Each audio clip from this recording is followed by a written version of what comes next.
Hello there, my beautiful friends. Welcome to Little Mountain Ranch. Very happy to have you here with me in the garden. My name is Chelsea. If you are new here, we're going to hang out in the garden this morning and then we're going to head into the kitchen and create a beautiful meal with the food that we're going to harvest today. Where we are right now is what we call our crop garden, and this year I am growing potatoes, lots and lots of onions, a few squash, and some corn up over there. We are going to pull our first potato plant of the year. So as you can see, my potato plants this year, at least on the top of the soil, are looking absolutely fantastic. They are huge, they're flowering, they're green, and they're lush, looking absolutely beautiful. But we are going to pull up a plant today and see if under the ground is looking as good as above the ground is. Generally for harvesting potatoes, when they're fully mature, the tops will start to turn brown and die back, and that's a signal to start to pull them out.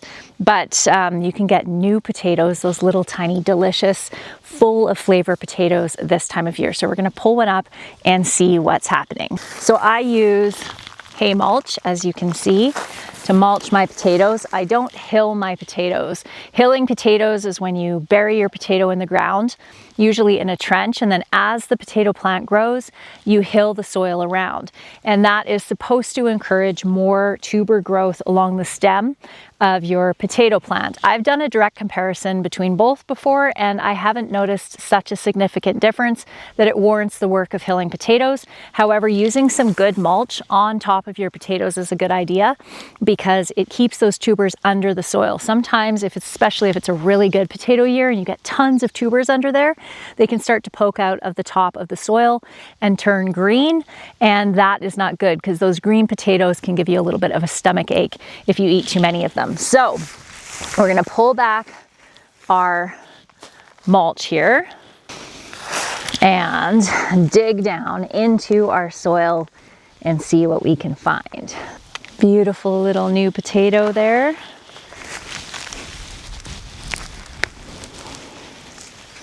Oh my gosh, these are looking fantastic.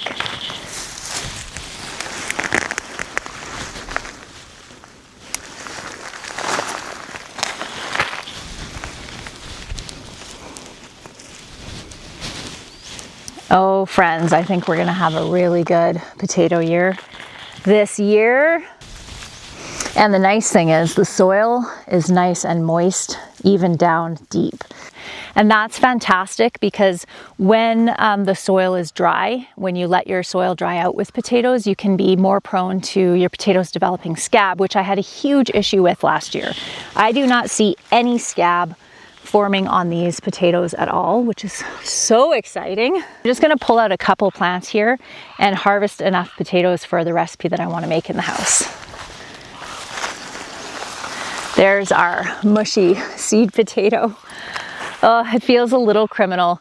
I actually don't usually pull very many new potatoes because I want those big, beautiful tubers in the fall to go into my root cellar, but I can't resist pulling a few because they're so delicious.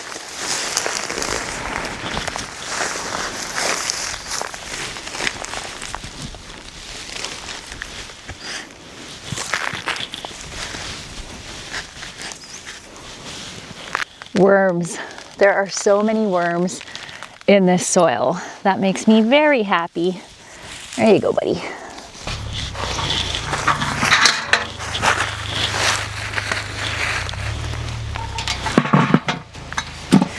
All right, now we're gonna pick a couple of onions. These are my first onion pulls of the year. So these are just gonna be little tiny onions. They're not ready to harvest just yet, but they will work perfectly well for my purposes. So probably need, I don't know, let's go with these guys and then we'll try a few from down in the main garden.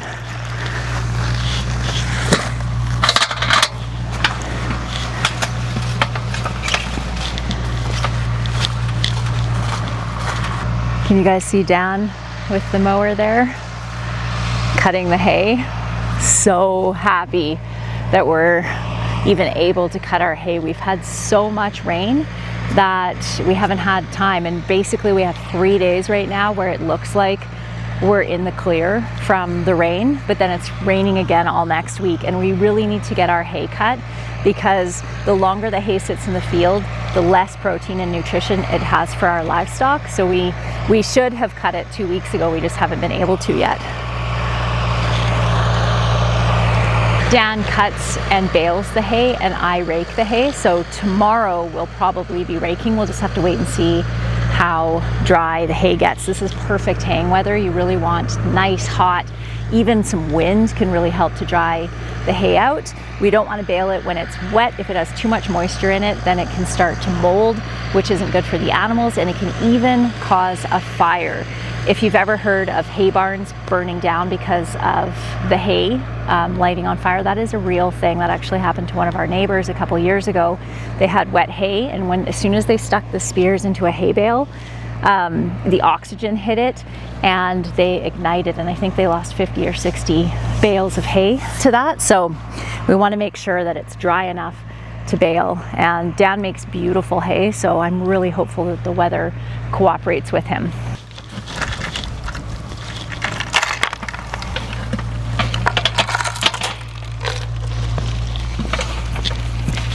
Remember when I was talking about how I plan and plant my garden? And I talked about planting my zucchini right by the main gate so that I can see them every single time I come past. And the reason for that is because these little zucchinis grow so fast. This is kind of the perfect size to pick a zucchini, even a little bit smaller than this. And they grow so fast, so by the end of today, this zucchini could be that much bigger just in one day. They grow so quickly.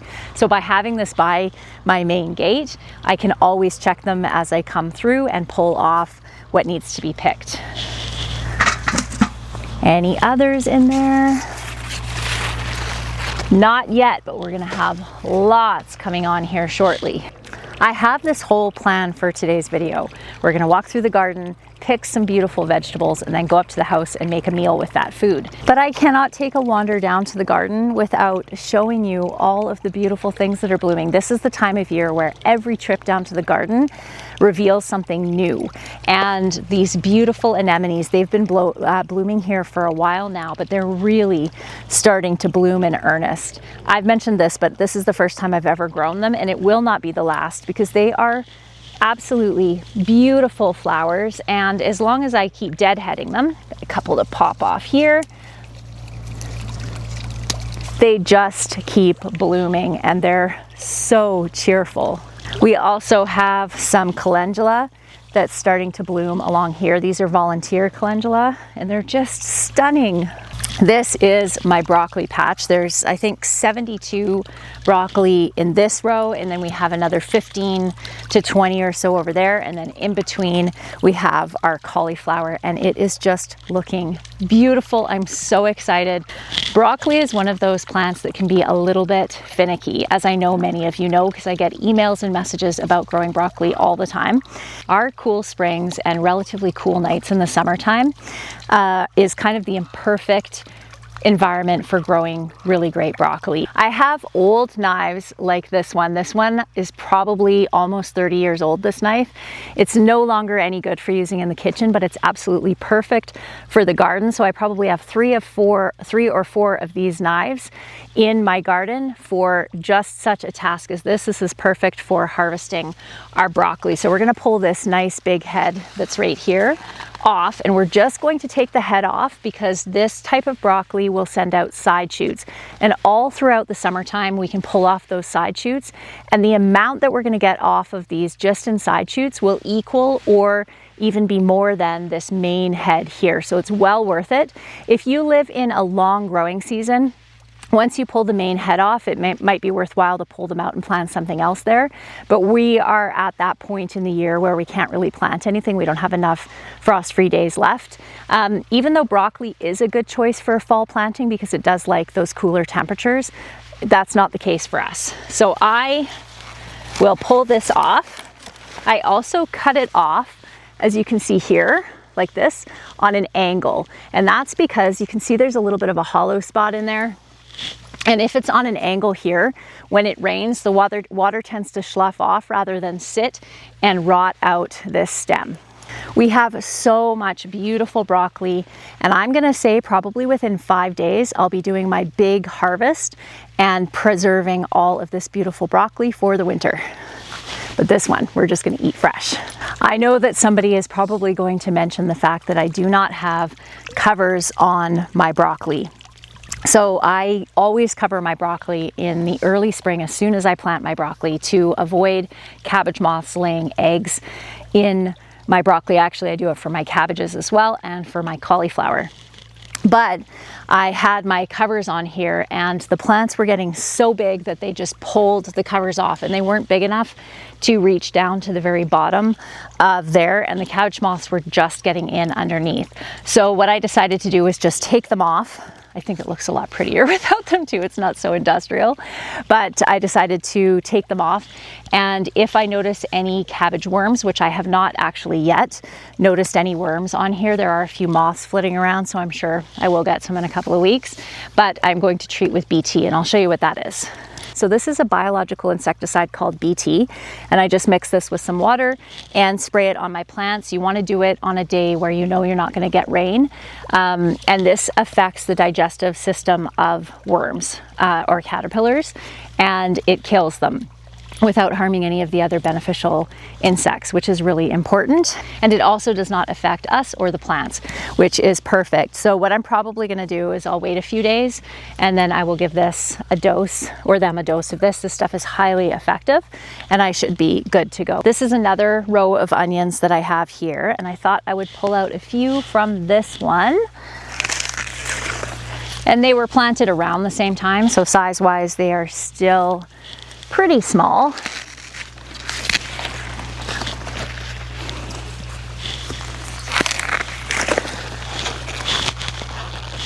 Ooh, that's a nice one. So that should do us for our recipe. I had no idea that the dahlias were going to grow this big. I've only ever grown them a couple times before, and those are plants that I purchased from the nursery, and they never got this big. These are ones that I started from bulbs that I got at Costco, and they are huge, and so they've kind of choked out my glads in the back. I'm hoping they're going to still be able to, because they send up kind of a tall stalk, that they'll be able to come up in behind these here, but next year I'll do that a little bit differently. But oh my goodness, these make me happy. Look at this one. Look at that. Isn't that beautiful? This one here, though, is probably my favorite. And then looking and seeing the dark red ones in behind, I just think that is stunning. Look at this. This makes me so happy. Our poppies are starting to come on. There are hundreds of poppies planted in here, and we're gonna have so many blooms in about probably 5 days, but we're already getting quite a few, and it thrills me to no end. As you can see, I've stuck some stakes in around here and just some yarn to help to hold them up, because I've planted this so densely that they're starting to fall out into the pathways. So putting the string around like this will help keep them upright. But they look so beautiful, and I have a few wildflowers coming on in here as well, and could not be happier about this. So this is the bed that was my garlic bed. I started some seeds in my greenhouse about a week. It was supposed to be 2 weeks before I pulled this garlic, but I ended up needing to pull it early. That was some beans, some green beans, what else did I do? Lettuce and spinach. And I've actually already planted up where the darker soil is there where I've watered. I've already put the beans in. They were just coming out of the soil, but beans don't really like to be transplanted, and the earlier you can transplant them, the better. This is the first time that I have ever tried growing beans this late in the season. You need about 50 days for beans, and we are going to be cutting that pretty close. And beans are super susceptible to frost, so I'll be covering these with frost blankets by the end of August, because sometimes we get frost at the end of August, and hopefully I can limp them through long enough to be able to get a harvest. The spinach and the lettuce will be just fine. It can handle a little bit of frost and the cooler fall temperatures that we get here. So that was you being able to utilize some space in this bed that otherwise would have sat like this. I would have covered it up though with some mulch, just to protect the soil if I had decided not to plant in it. One thing that I did decide though is that I don't like growing garlic here. I much prefer having this clean bed with some shorter plants because the garlic is pretty tall and it blocked the view of being able to see down the garden. So I'm going to plant my garlic either at the bottom this fall or I'll plant it up over where the broccoli and cauliflower is. So now we're going to go pick a cabbage. Anybody have any guesses to what I'm going to be making yet? So we are going to pick one of these Chinese cabbages. They tend to mature the fastest in the garden. What you're looking for is a nice firm head. So when you give them a squeeze, you want them to have some firmness. These guys probably could use, I would say, at least another week before they're fully ready to harvest. But for my purposes today, this size will be just fine. So I'll pick the biggest and firmest. Maybe that guy. I think we'll pull this one here because these red acre cabbages that are back here grow huge, and taking this one out will give that one more space. Oh my gosh, friends, look at that gorgeous cabbage. I am so excited. Okay, the next ingredient we need are beets. And while I do have lots of beets growing in my garden, I'm going to let those size up for storage. And instead we're going to head down to the root cellar and grab some of the last beets that I have in the root cellar that are still holding on well enough to use in our recipe. We have our first sunflower of 2025. So this one's a volunteer. So it's a hybrid of who knows what varieties, because I had a whole bunch of different varieties planted down here, but it looks like it definitely is related to the autumn, I think it was called Autumn Sunset that I planted because it has that little bit of browny rust color on the inside. This has been a little bit of a weird year as far as when things are maturing and how everything's growing. The sunflowers are a really good example of that, where they are flowering much shorter than they usually do. So I often have sunflowers that are over 7 feet, 8 feet tall in my garden, and I don't know if we're gonna get any that are that tall this year. They're flowering when they're much shorter. Now, to be fair, this is an assorted variety that I planted down here, or a package of assorted varieties, and so some of them were shorter anyway. But in general, my sunflowers are flowering, number one, early, but also when the plants are a lot shorter than I'm used to. So that's kind of interesting. And I was looking back on when I harvested my broccoli last year, and I harvested it on August 4th. So we are a good 2 weeks ahead for harvesting broccoli than we were last year, which I think is so interesting because for the most part, the garden is maturing more slowly than usual, about a week to 2 weeks behind what it was last year, but not with the broccoli. So strange. So all of these guys here are winter squashes, and they need a good bit of time to mature. So I don't know if we're going to get winter squash this year. Fortunately, there is a farm that's not that far from here, but it's down by the river, and their fruits tend to mature 2 to 3 weeks ahead of us. So I'll still be able to get squash there if I'm not able to get any of my own. That being said, last year I felt the same way about my squash, that there was just no way that I was going to get any because it was so slow, and I ended up having a fantastic squash year. So who knows? We'll just have to wait and see. Here we are at my root cellar that was built, we think, around the 1930s or so, mid-1930s. And it has been absolutely fantastic. Right now, I have more food in the root cellar this time of year than I ever have. It's pretty much usually empty this time of year, but I grew copious amounts of potatoes last year. Accidentally, I ended up buying way too many, planted way too many, ended up with way too many. And unfortunately, because my potatoes had really bad scab that last year, I wasn't able to give any seed potatoes away because scab is actually harbored on the skin and then could infect somebody else's soil. So I wasn't able to share my seed potatoes. And I did give some potatoes away, but I still have so many potatoes in this root cellar. And that is a problem because they are all sprouting, like really, really sprouting. My plan was, because these potatoes actually held up and didn't start sprouting until about 4 weeks ago. So my plan was to can them all or freeze dry them, that kind of thing, use them in some kind of way.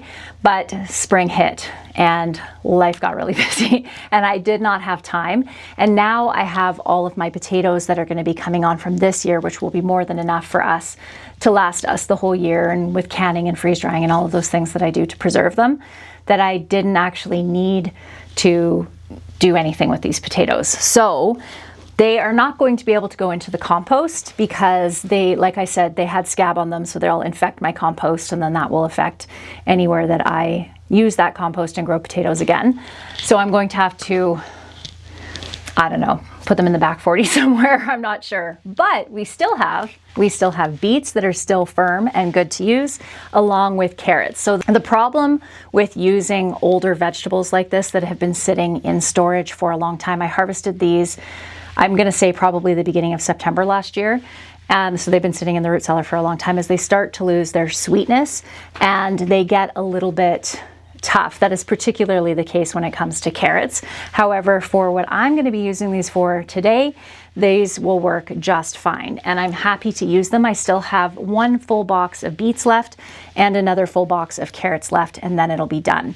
So why that is a good thing, and why I actually have to get my root cellar emptied out, is because the people that we bought this from told me that around the middle of July, they would open up the root cellar and let it air out and let it dry out a little bit before they loaded all of their vegetables from that year into the root cellar.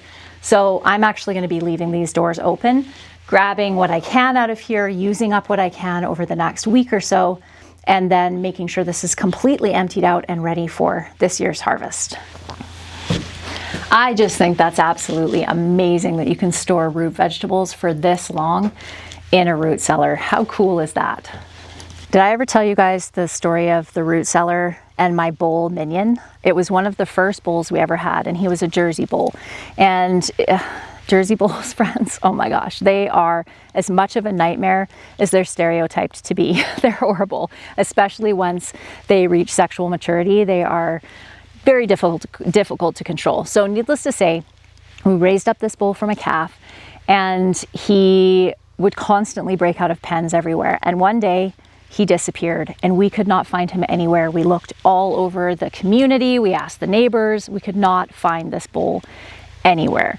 So 3 days passed and we were walking down past the root cellar and we heard a noise coming from inside the root cellar. I kid you not, this is a true story.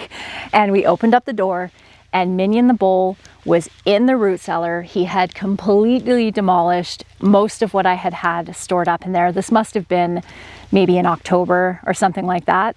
And he had survived off the fact that there were all of these vegetables in there that had high water content. And he was perfectly fine and quite happy and came walking out jolly as can be and continued on his merry way. So needless to say, the garden is fully fenced. This area was not fenced off from the main hayfield where the cows go on in the fall. So it's protected now and they can't get in there. Now we're going to take our basket of beautiful vegetables up to the house and we are going to make a cabbage soup with all of these veggies. And this soup is probably, I would say, one of my top 5 soups to eat. In fact, it's probably one of my top 5 just foods to eat in general. It's so good. I use my own cookbook all the time, and so do my kids in our kitchen. So the Little Mountain Ranch Family Cookbook, if you don't own it already, you can grab one in, or the link to buy one in the pinned comment below and in the show notes. So we're on page 76. It's called Beet, Borscht, or Cabbage Soup. You might know it as Cabbage Soup. And when I was looking at the recipe to refresh my memory to make sure I didn't miss any ingredients down in the garden, I realized that I had not grabbed any parsley. So I grabbed some beautiful parsley. And while I was down there, I did decide to grab a couple of the fresh beets out of my garden because these are going to have more color and more sweetness in them than the ones that have been sitting in my root cellar since last fall. So I decided I'll add these and some of the beet tops as well into this soup. So we're gonna throw all of the produce that we have here that needs a good wash into the sink and give it a scrub. We have our gorgeous cabbage here, which I'm gonna go through and make sure we don't have any cabbage worms in there. And I wanna get these onions frying on the stove in some butter. I already have some butter in my large pot here. So I'm gonna get these rinsed off and chopped right away and get them frying. Have our beautiful broccoli there. That's not gonna be going into the soup though. We're just gonna eat that along with our beautiful zucchini. I'll probably fry this up with some garlic and some butter for lunch. What's lovely about these beautiful new potatoes is the skin is so soft on them, you don't even need to peel them. What are you doing? Excuse me, you're not allowed on the counter? What the heck? I have never seen Alex on the counter, not one time. What is going on, little lady? Oh my goodness. Okay, those are some hot onions. So let's put on our goggles. Alrighty, now these beautiful onions are gonna go in there. These look just so lovely. And they smell just delicious. It doesn't get much more fresh than this. Young, fresh veggies. So we want to put a lot of onions. The way that I put this in the cookbook is exactly how my grandma had it. So it is done by parts. So 2 parts beets, 2 parts carrots, 2 parts cabbage, 2 parts cubed potatoes, 2 onions chopped, a half a cup of fresh parsley, stalks and all, and enough beef stock or water to cover the veggies. So this is more of an inspiration style recipe. You can adjust the ratios based on what you like. One of the things that I'm going to add in today's is some kidney beans. So I just opened up a jar of kidney beans from my pantry, rinsed them off, and I'm going to be adding those. You can also add some cubed beef to it. What are some of the other additions? You can add peas. She suggested French style green beans. And if you're finding, say you're using older vegetables like I am, I'm probably not going to have this issue because I have these really fresh veggies as well. But if you're using older veggies, you might find that your soup doesn't have as strong of a flavor, so you can add some better than bouillon or some other type of stock, strong flavored stock to your soup, and that will help ump up the flavor. So I feel like that's actually enough onions there. So I'm going to set these ones aside. We have about that many. We'll pop that on the stove to start frying, and while that's frying, we will get the rest of our ingredients prepped. So I'm going to be using this entire cabbage. It looks a lot bigger in the house than it did out in the garden, doesn't it? So I'm going to pull off some of these outer leaves here, and we're going to check for any worms. Even though these do have little holes in them, I find that the Chinese cabbage, what's another example of this, rutabagas, or actually not rutabagas, but turnip tops, tend to get little holes like this that are from different bugs, like little white flies and things like that, that will put holes in the outer leaves that aren't the cabbage moths. The cabbage moths actually don't seem to prefer these cabbages or purple cabbages either. So I'll just pull these outside leaves off and give this a rinse to rinse off the dirt on the bottom. So we're going to pull these leaves off. I actually have quite a bit of dirt that's splashed up in underneath this. So I'm going to pull all these leaves off actually and give them a rinse off. So that's probably what you're used to seeing, because this is how they sell them in the grocery store. All the outer leaves all peeled off.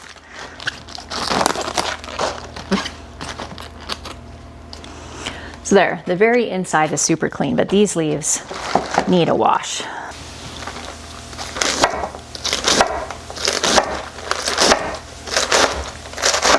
And our washed leaves here.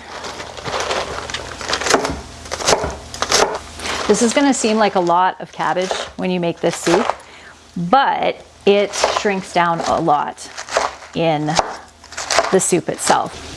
Another amazing thing besides the flavor of this soup that I love about it, it is a very economical soup, and you can make a huge batch of it and it freezes beautifully. Does not can well. I have tried that. It's not very good canned.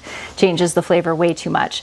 But frozen, it's great for not a lot of money, because things like cabbages, I'm just going to take some of those thicker pieces out.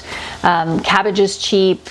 Potatoes are cheap, especially if you buy the root vegetables in the fall, beets, things like that. And so you get a lot of bang for your buck with this recipe. So now we got to do a bunch of peeling.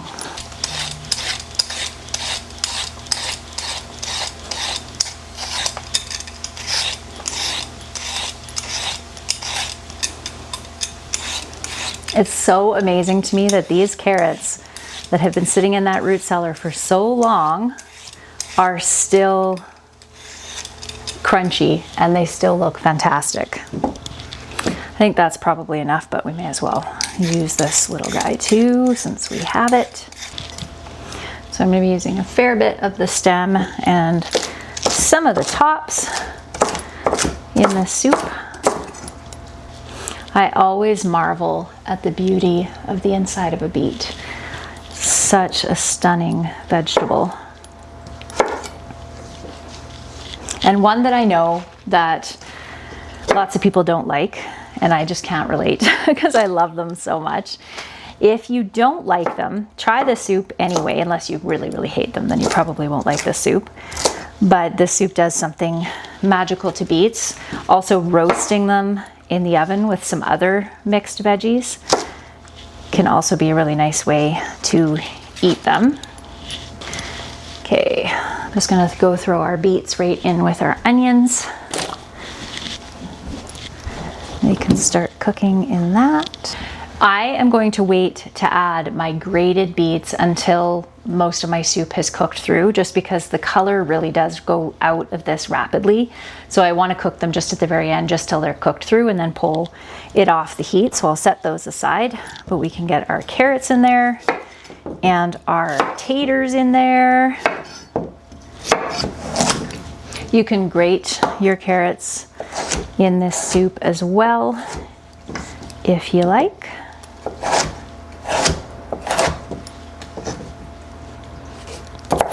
I was originally going to do that, and then I started chopping them, so I guess they're being chopped today.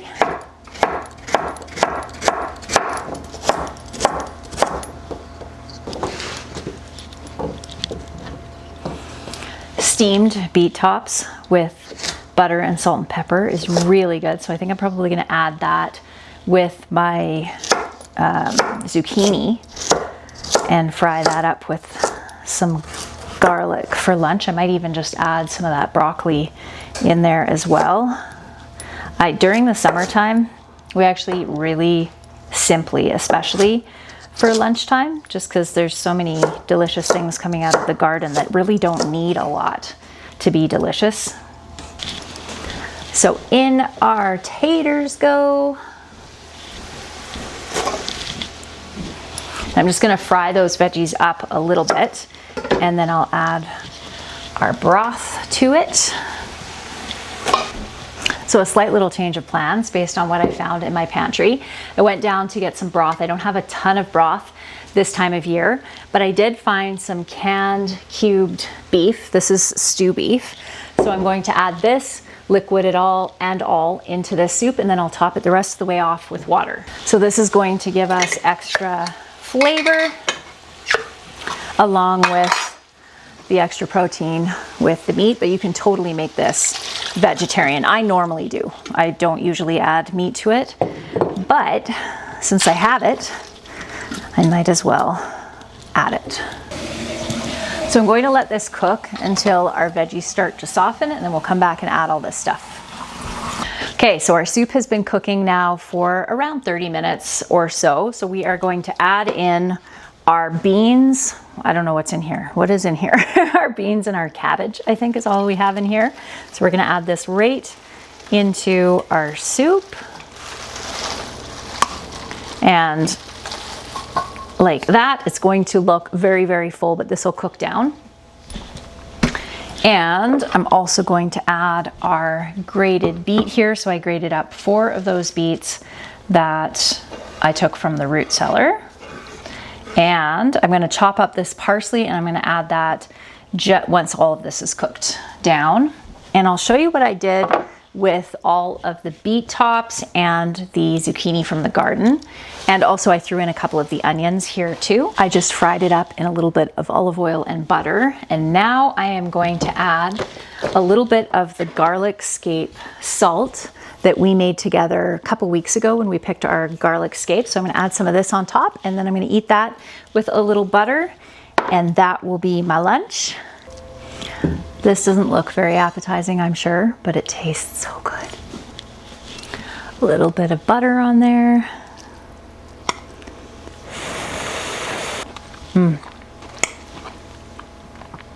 It doesn't get better. So good.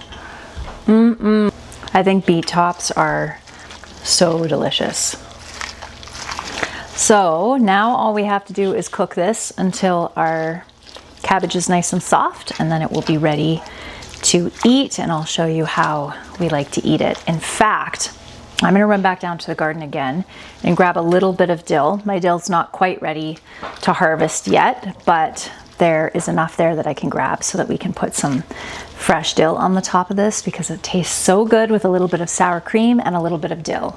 Here is my finished soup. It does not look very good on the camera, but it looks really good in real life.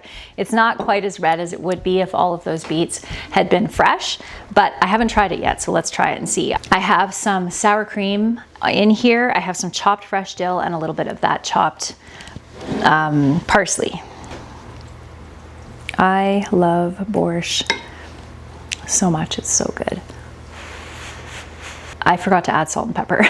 So that's one thing you definitely want to add to this soup, is a little bit of salt and a little bit of pepper. I would really encourage you guys to try this soup if you haven't tried it already. It is super economical. You can make a massive batch of it in very little time and then be able to freeze it. Like I said, it freezes beautifully for future meals. If you do try it, please let me know. You can send me a message over on Instagram, or you can leave a comment down below this video. I hope that you all have a fabulous day, and I'm going to go eat my soup, and I'll see you again next time. Bye everyone.